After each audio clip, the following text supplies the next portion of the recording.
I'm going to talk about why Hyranosha Bynoes, known as Bynoes geckos, or as Australian prickly geckos, make such great pets, while also adding some of my own experiences and care advice. Bynoes geckos, named after Benjamin Bynoe, are small parthenogenetic geckos found across most of Australia, except for the humid parts of south east and southwest. They have relatively long tails and get to about 4 or 5 inches long. They don't have toe pads, but they still love climbing, with their claws letting them easily scale rocks and trees. They're insectivorous, so they'll mainly be eating things like fruit flies, very small mealworms, and crickets. These geckos are relatively rare in captivity, and because of that there aren't many care guides for them on the internet. Most of the information in this is from places like Wikipedia, Josh's Frogs, YouTube, and from my own experience keeping them. Let's start.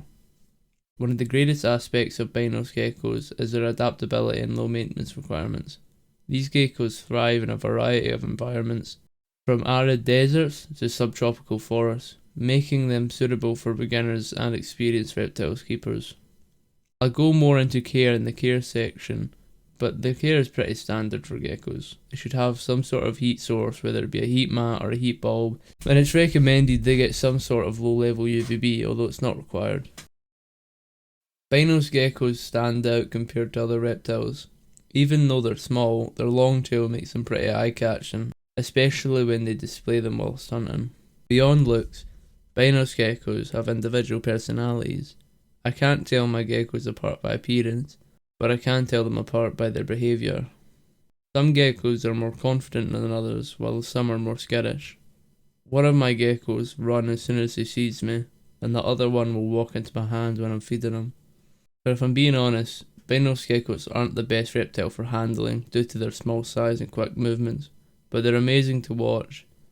They're more suited to people who enjoy watching their animals rather than handling them.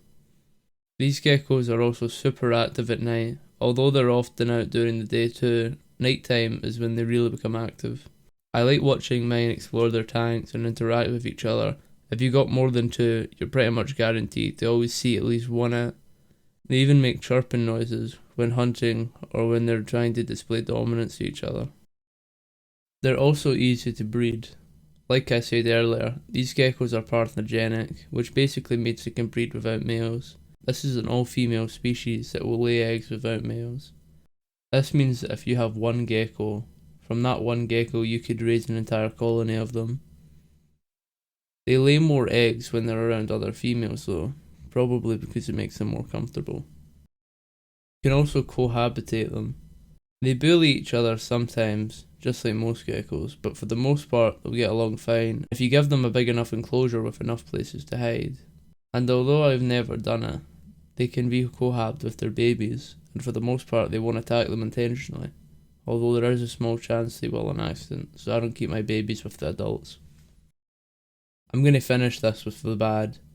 The main bad thing about Bynoes geckos are that they're nocturnal, so while they are very active, it's at night.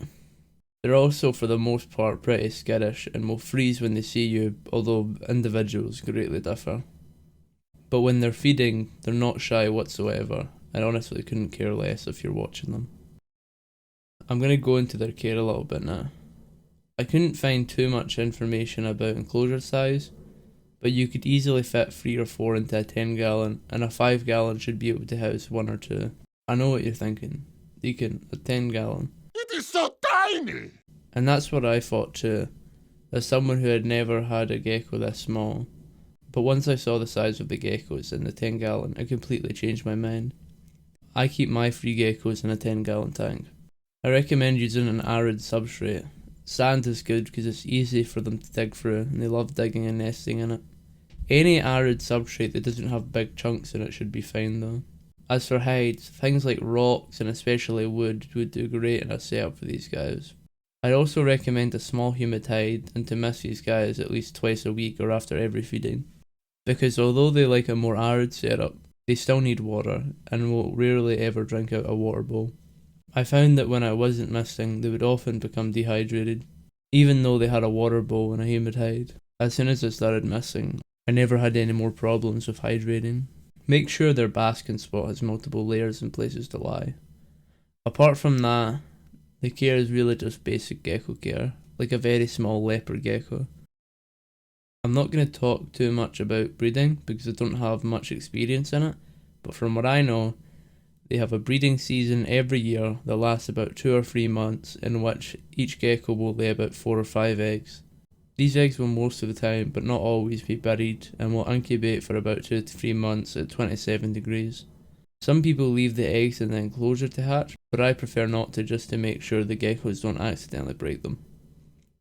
Overall, these geckos are fairly easy to breed, and if you've bred any reptile before, these guys should be a piece of cake. Bynoes geckos may not be the most common choice for a pet reptile, but they have a lot to offer in terms of being easy to keep and fun. They're basically a terrestrial version of mourning geckos, and if you're considering getting a reptile and you want something that's easy and small and that can be cohabitated, you should definitely consider Bynoes geckos.